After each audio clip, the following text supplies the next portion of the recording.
Assalamualaikum Ustadz. Waalaikumsalam warahmatullahi wabarakatuh. Semoga Ustadz dan keluarga serta kru Percikan Iman husnul khotimah. Amin.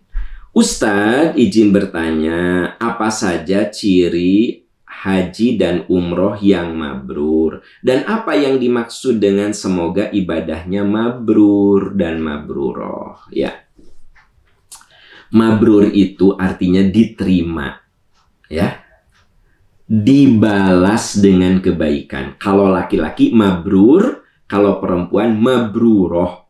Nah, semoga hajinya mabrur ya Pak Agus ya, mabrur. Nah, Ibu Tina semoga mabruroh ya, gitu.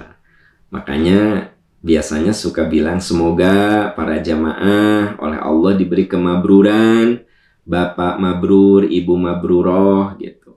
Mabrur itu untuk laki-laki, muzakkar. Mabruroh itu muannas, untuk perempuan, ya. Mabrur itu apa sih? Diterima ibadahnya, gitu.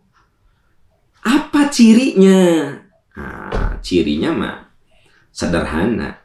Lihat ada nggak perubahan setelah haji dan sebelum haji.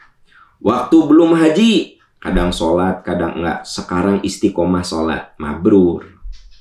Dulu sebelum haji, sebelum umroh, pelitnya na'udzubillah. Setelah umroh jadi dermawan. Kan berubah. Itu namanya tanda mabrur. Ya, waktu belum haji, belum umroh, pendendam. Pokoknya mah tersep, nggak suka aja kalau orang lain sukses, orang lain itu maju. Selalu ngomongin orang lain. Sekarang mah nggak banyak komen. Sekarang mah dia lebih banyak introspeksi diri, banyak memperbaiki diri. Nah, itu namanya mabrur kalau laki-laki, mabruroh kalau perempuan. Jadi sebenarnya kita ini kalau sudah haji, sudah umroh bisa baca, saya teh mabrur nggak sih? Gitu, ya.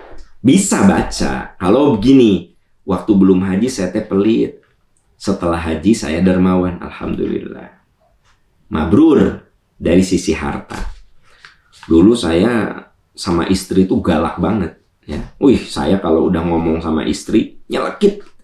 Setelah haji, setelah umroh berubah saya. Jadi ngomong sama istri itu ya ada perubahan lah, tidak nyelekit. Saya lebih banyak diam daripada saya ngomel-ngomel. Nah, itu mabrur, gitu. Ya. Dulu waktu belum haji, belum umroh, saya seringkali kalau ngobrol sama temen teh pasti nggak gosip. Gosip si itu, gosip si ini. Setelah haji, setelah umroh, ya saya ninggalin itu semua. Ya, saya biasanya jadi sumber gosip di sekolah, ya. Pasti kalau ingin tahu gosip ke saya gitu. Nah, sekarang setelah umroh, setelah haji, saya tidak seperti itu, meninggalkan gosip. Nah, itu ciri mabrur, ya. Jadi mabrur itu gampang diukurnya. Waktu belum haji tidak berhijab, setelah haji mulai menutup aurat. Nah, mabrur, mabruroh, kan gitu. Nah, tetapi kesolehan itu integriti, terpadu, gitu loh, ya. Jadi jangan sampai kita ngukur kesolehan itu cuma rajin sholat, rajin puasa. Tapi kesolehan itu harus juga dilihat hubungan baik dengan lingkungan. Makanya di dalam surat An-Nisa Allah berfirman, wa'budullaha wa la tusyriku bihi syai'a wa bil walidaini ihsana wa bidzil qurba wal yatama. Ibadahlah kamu kepada Allah, jangan menyekutukan. Berbuat baiklah kepada kedua orang tuamu, berbuat baiklah kepada kerabat, berbuatlah baiklah kepada yatim, berbuat baiklah kepada tetangga, berbuat baiklah kepada teman sejawat. Ya, nah, surat An-Nisa itu.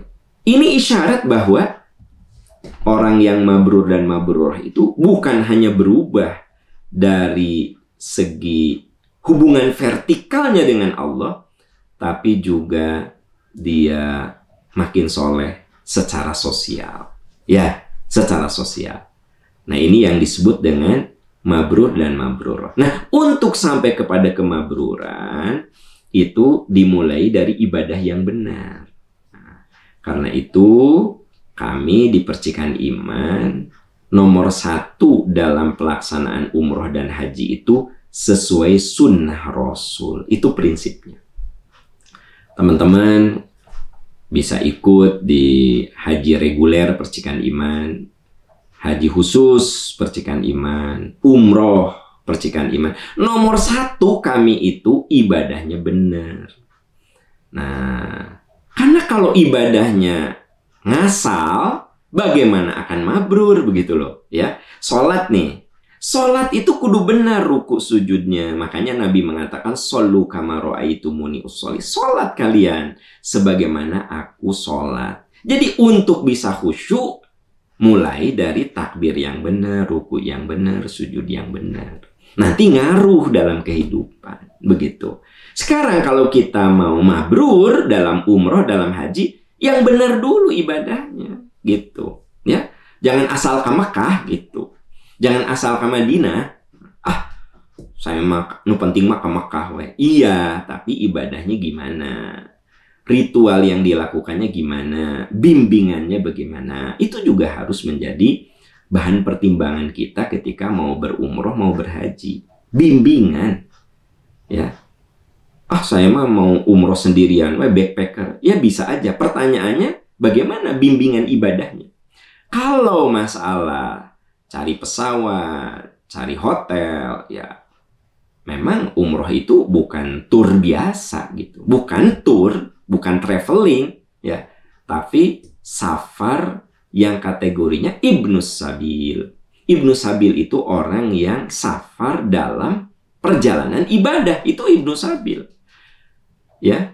Nah, saudara-saudaraku sekalian, jadi ternyata untuk mabrur itu nggak bisa sekedar omong-omong, tapi kudu dikondisikan. Ya, dimulai dari ibadahnya yang benar, niatnya yang benar, pelaksanaannya sesuai dengan sunnah Rasul, kudu dibimbing dengan ilmu.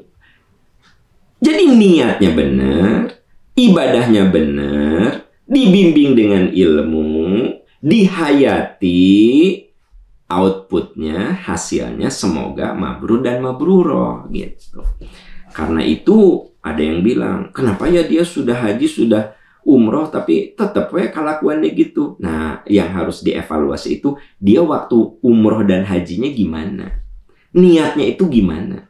Kalau orang itu umroh atau haji niatnya hanya tur saja, ya yang didapat hanya happy-happy gitu ya. Ya nggak sih? Nah, kalau dia pergi umroh dan haji itu sekedar, gue mah cuma pengen tahu aja. Ya cuma pengetahuan gitu loh. Ya nggak? Tapi kalau gini, aku mau umroh, aku mau haji, nawaitunya karena aku ingin kemabruran. Nah beda.